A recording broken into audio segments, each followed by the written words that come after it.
తెలుగుదేశం పార్టీలో జోగి రమేష్ విషయం చాలా సీరియస్ అయిందండి.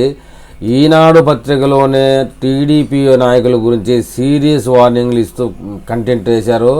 సీనియర్ నేతలే మీకు ఇంగితం లేదా అంటూ వార్తలు పెట్టినటువంటి వార్తలండి ఇవి. వైకాపా నేత జోగి రమేష్తో తెలుగుదేశం పార్టీ నేతలు అంటకాగుతున్నారా అంటూ వాయించారు. చంద్రబాబు ఇంటిపై దాడికి దిగిన వ్యక్తితో కలిసి ఊరేగింపులో ఎలా సాధ్యమయ్యాయి మీకు అంటూ మండిపడ్డారు. బగ్గుమన్న తెలుగుదేశం పార్టీ శ్రేణులు మరియు కార్యకర్తలండి. సామాజిక మాధ్యమాల్లో హోరెత్తిపోయిన నిరసనలు. చంద్రబాబుకు క్షమాపణ చెప్పిన మంత్రి పార్థసారథి. ఎవరుస్తున్నారో తెలియకే తప్పు జరిగిందన్న శిరీష.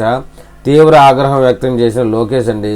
ఏది ఏమైనా ఈ పార్థసారథికి ఇంకా వైకాపా రక్తం పోలేదని తెలుగుదేశం పార్టీ కార్యకర్తలు చెప్తా ఉన్నారు.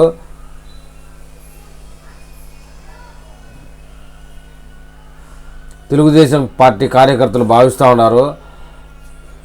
ఏలూరు జిల్లా నూజివీడులో ఆదివారం జరిగిన సర్దార్ గౌతులచ్చిన విగ్రహావిష్కరణకి వైకాపా నేత మాజీ మంత్రి జోగి రమేష్, తెలుగుదేశం పార్టీ సీనియర్ నాయకులు అత్యంత సన్నిహితంగా మెలగడం, ఒకే వాహనంపై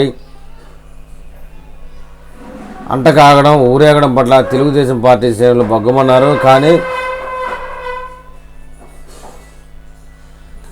ఈ విషయమే క్షమాపణలు చెప్పినప్పటికీ అసలు ఆ కార్యక్రమానికి కర్తేవుడు, ఆ కర్త ఏమైనా కావాలని చేశాడా, జోగి రమేష్ని పిలిస్తే పరిస్థితి సీరియస్ అవుతుందని తెలియకుండా చేశాడా అనేది బయటికి రానివ్వలేదండి. కేవలం వీళ్ళిద్దరూ ఎవరికి వారు సరిగా చెప్పుకుంటూ ఈ యొక్క కథాంశాన్ని ముగించేశారు.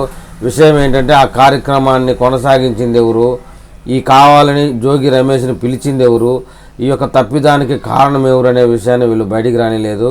తెలుగుదేశం పార్టీ కార్యకర్తలు అయితే వీళ్ళిద్దరినీ పార్టీ నుంచి సస్పెండ్ చేయాలని పట్టుబడుతున్నారు. మరి చూద్దాం తెలుగుదేశం పార్టీ నాయకులు ఏ విధంగా ఈ విషయంలో ముగింపు పలుకుతారో.